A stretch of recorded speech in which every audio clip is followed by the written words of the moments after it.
ya Papua Tengah, anggaran pembangunan kantornya belum ada, hampir semua yang dijanjikan oleh pemerintah pusat itu belum ada.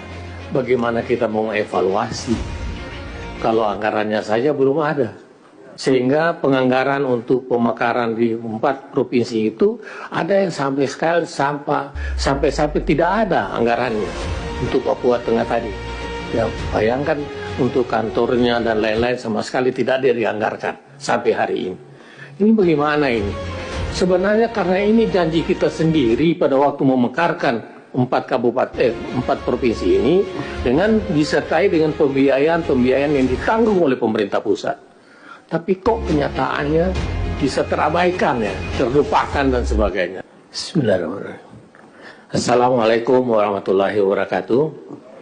Selamat siang, salam sejahtera buat kita semua. Salam.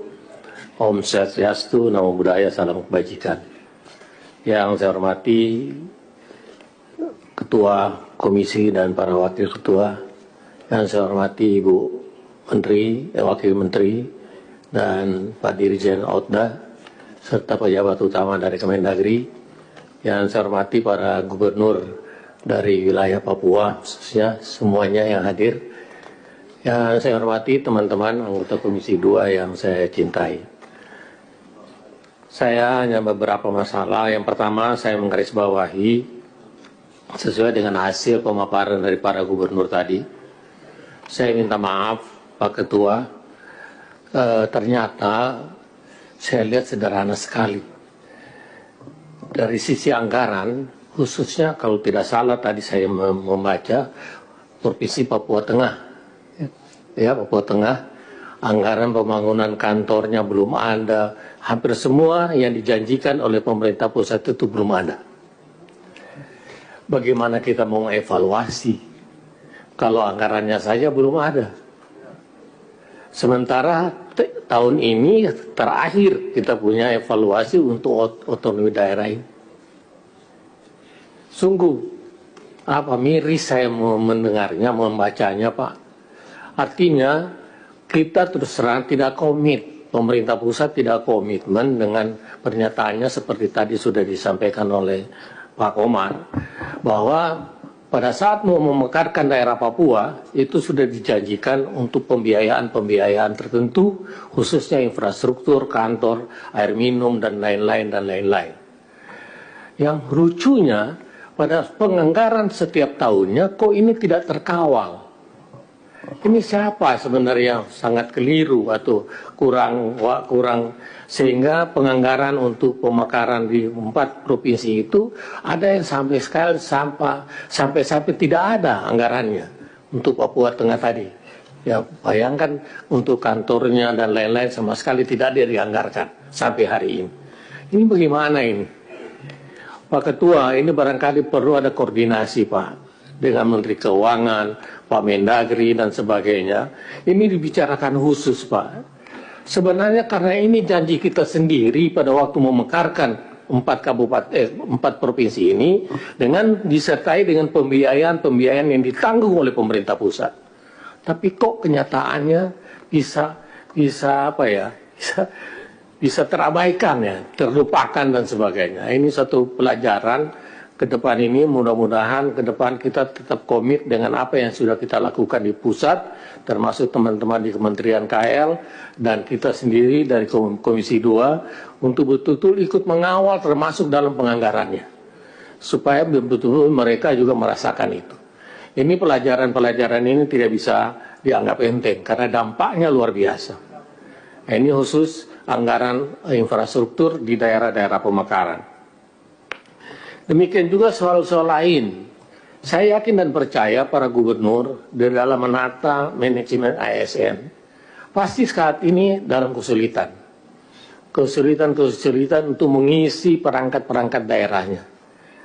Maaf para gubernur, saya juga pernah PJ, ya, saya PJ pemekaran kabupaten, mulai dari nol sampai dengan terbentuknya pemerintah kabupaten, pemerintah definitif, dan perkantoran, dan segala-galanya. Jadi saya juga merasakan kesulitan bapak-bapak. Seperti apa kesulitannya mencari tenaga-tenaga yang pantas, yang pas untuk menduduki jabatan-jabatan.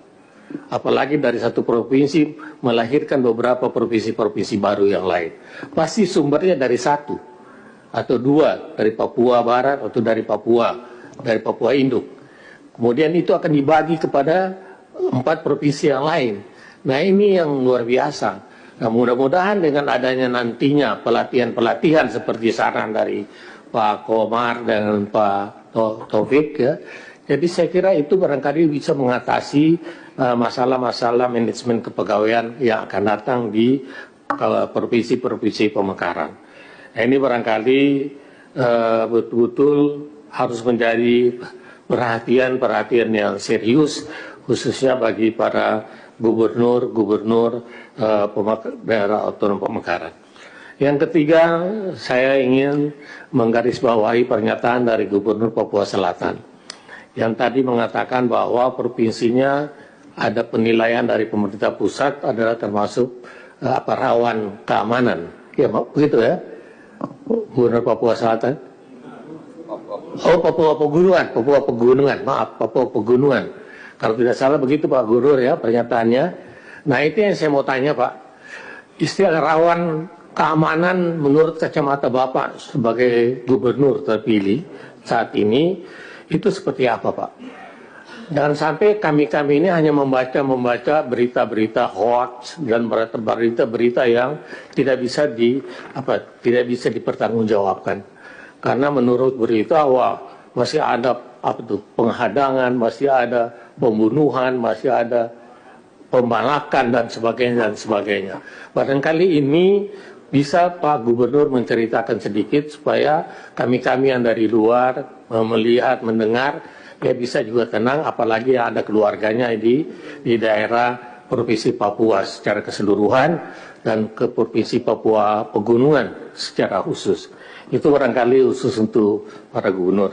Dan terakhir, minta maaf Ketua, saya berhubung karena kita dalam rangka evaluasi daerah otonom baru di Provinsi Papua, walaupun saya tahu moratorium itu belum ada, tapi saya ingin mengutip statement dari Pak Wakil Menteri Pak Bima Arya ya, bahwa kemungkinan moratorium sudah akan ada ada kelonggaran, ada selektif atau apa istilahnya. Maka saya minta melalui Menteri Dalam Negeri bahwa usul-usul pemekaran dari semua provinsi di daerah Indonesia itu sudah ada di Dewan Pertimbangan Otonomi Daerah. Saya yakin dan percaya Pak Dirjen Otda sudah sangat paham dan tahu persis.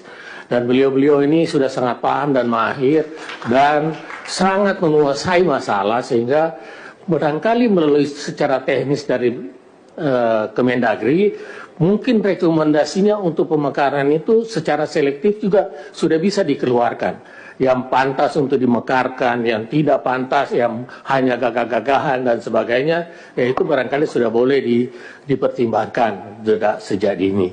Barangkali itu minta maaf Pak Ketua, saya sedikit menyimpang karena ini untuk evaluasi DWB, tapi di kesempatan saya bicara karena daerah kami juga ada mengusulkan pemekaran. Baik itu Sulawesi Tengah, Sulawesi Timur, kabupaten-kabupaten yang ada, ya Parigi dan sebagainya. Jadi saya kira itu yang bisa saya sampaikan. Terima kasih. Wassalamualaikum warahmatullahi wabarakatuh.